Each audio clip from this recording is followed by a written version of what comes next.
Hello viewers, আসসালামু আলাইকুম। আমি আজকে আহ,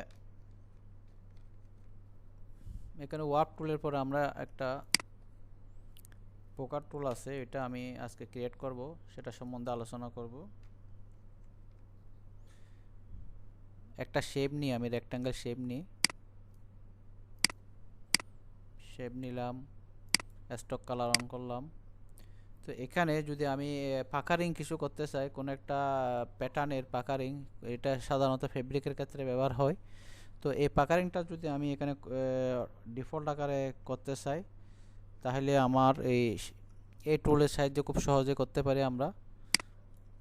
এই ওয়ার্প টুলের পরে আমরা পাকারিং একটা পোকার টুল আছে, এটার মাধ্যমে এটা এই আপনার বৃত্তের মতো ঢেউ ঢেউ আকারে হতে পারে। পোকার টুল আসলে এটা পোকার টুল হিসেবে গণ্য হয় না, এটা ঢেউ হিসেবে আপনার পাহাড়ের ঢেউয়ের মতো উপরের ভাগে এটা দেয়। তো এটা চাইলে আপনারা বিভিন্ন শেপ আপনারা প্রয়োজন মতো আপনারা শেপগুলি ক্রিয়েট করতে পারেন।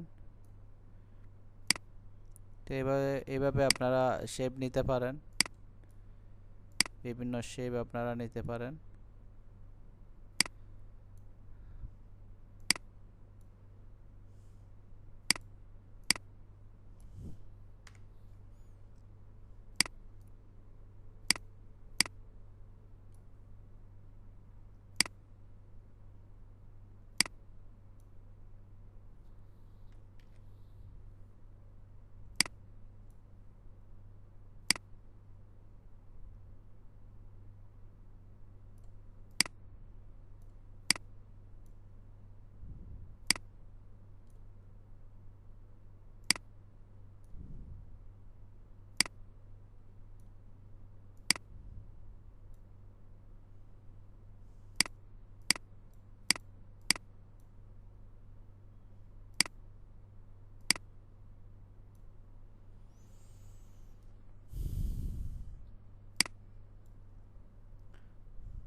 তো এভাবে আপনারা বিভিন্ন শেপ ক্রিয়েট করতে পারেন এই পোকার টুলের সাহায্যে। তো আপনারা প্র্যাকটিস করবেন, ভালো